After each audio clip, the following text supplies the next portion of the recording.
जैसा कि आप सभी लोग जानते हैं कि मैं नए टॉपिक के साथ आप लोगों के बीच उपस्थित होता हूं। आज का जो हमारा टॉपिक है वह है फुटबॉल और आज दिनांक 21 दिसंबर है और 21 दिसंबर को विश्व योगा दिवस के रूप में हम लोग इसको जानते हैं। तो भाई फुटबॉल का इतिहास के विषय में अगर कहा जाए तो यह लगभग 2000 वर्ष पुराना है।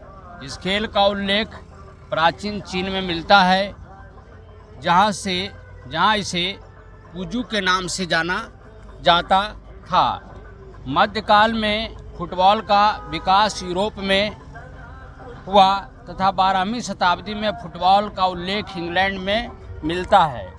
आधुनिक काल की बात करें तो 1500 ईस्वी से 1850 ईस्वी के समय को आधुनिक काल इसको मानते हैं हम लोग। इस काल में फुटबॉल का विकास तेज़ी से हुआ और 1863 ईस्वी में इंग्लैंड में फुटबॉल एसोसिएशन की स्थापना की गई।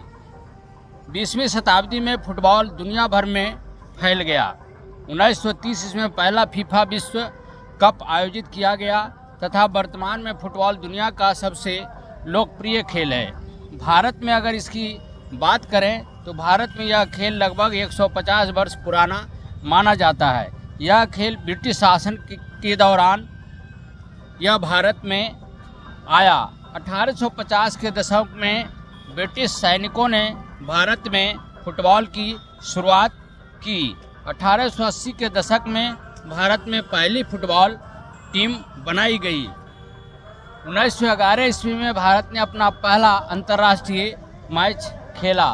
विकास और विस्तार की बात अगर करें भारत में तो इसका विकास जो हुआ 1920 और 1960 के बीच में इसका काफ़ी विकास किया और इसका विस्तार भी हुआ। 1930 के दशक में भारत में फुटबॉल की लोकप्रियता बढ़ने लगी। 1940 के दशक में भारतीय फुटबॉल संघ की स्थापना किया गया। 1950 के दशक में भारत ने पहली बार एशियाई खेलों में भाग लिया। आधुनिक युग के बारे में अगर हम बात करें तो 1960 से लेकर अभी वर्तमान समय में इसको आधुनिक युग माना जाएगा। 1980 के दशक में भारत ने पहली बार फीफा विश्व कप के लिए क्वालिफाई किया।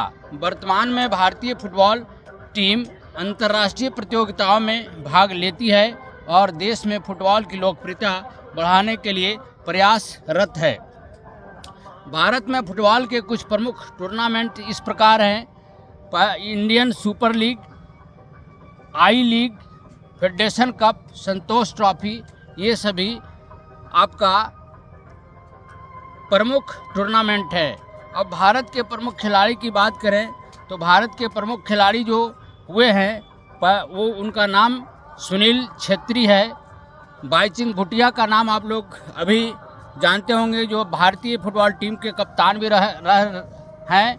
और इमैनुअल साइमन, यह भी होनहार और बहुत ही लोकप्रिय फुटबॉल खिलाड़ी हैं। गुरप्रीत सिंह संधू का भी नाम आप लोग जानते होंगे, यह भी बहुत ही प्रसिद्ध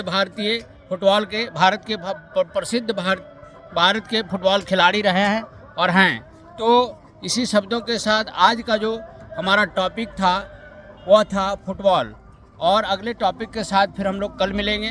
तब तक के लिए आपसे इजाज़त चाहता हूं और सभी लोगों से मैं निवेदन करता हूं कि मसाल खेल जो अभी आपका जनवरी में होने वाला है, आप अपने सभी बच्चों को और इसमें पार्टिसिपेट करावें ताकि आपका बच्चा भारत के लिए एक अच्छा खिलाड़ी बन सके। इसी शब्दों के साथ मैं आज का टॉपिक फुटबॉल को समाप्त करता हूं। फिर मिलेंगे कल अगले टॉपिक के साथ। जय हिंद, जय भारत।